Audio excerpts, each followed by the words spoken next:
Hi.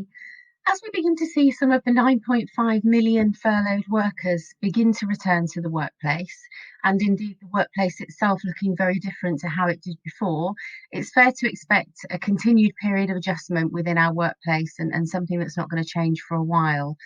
You may have needed to make redundancies and certainly will have changed some of your working practices, all of which requires a really proactive approach in terms of communicating and engaging with your workers to maintain motivation and maintain productivity, of course. Each experience of lockdown will have been unique. And therefore, taking this into account when you are asking your employees to return to the workplace is really, really important. We know that communication is more key than ever at the moment, regardless of the situations that you find yourself in. And there are some key things to be aware of in terms of planning this return, or indeed if you're in the midst of doing it at the moment. So, why might employees find this concerning? I think the first thing that springs to mind is fear of the unknown. What am I returning to? What measures have my employer taken to make sure that the workplace is safe, and that there are policies in place to deal with perhaps anybody falling ill while they're at work?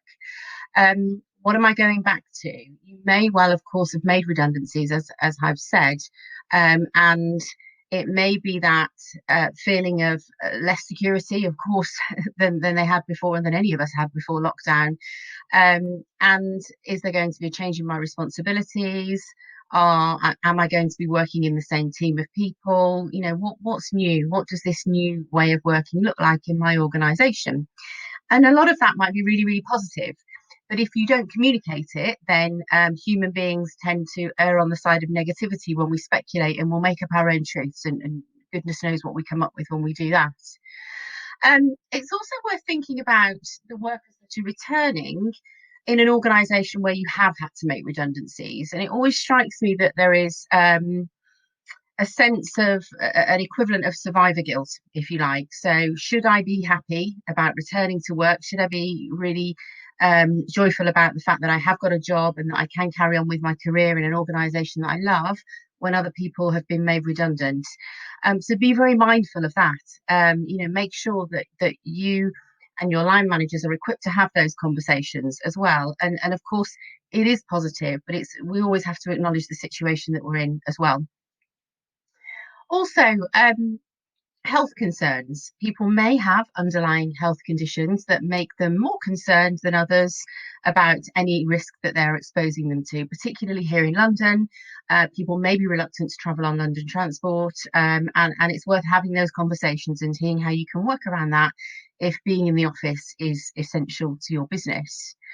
And different circumstances and responsibilities. One person's home life can be wholly different to the next person in terms of what responsibilities they have, who they're caring for, what environment they're working in. And for one person, it might be a dream come true to return to the office tomorrow. For another person, it might require an awful lot of organisation. So it's worth bearing those things in mind as well. You will also need to make sure that your policies, your ways of working, are really sharp and up to date and relevant for the world that we're working in now. And what I'm going to do is take a few moments in the next video that we do to talk about some ideas to mitigate those concerns that I've just been discussing, and also take a moment talking about some of the policies that you will want to take a look at and make sure that you're in a position to communicate really clearly, really concisely, and really fairly what you're expecting from your workforce. Thanks very much. Bye bye.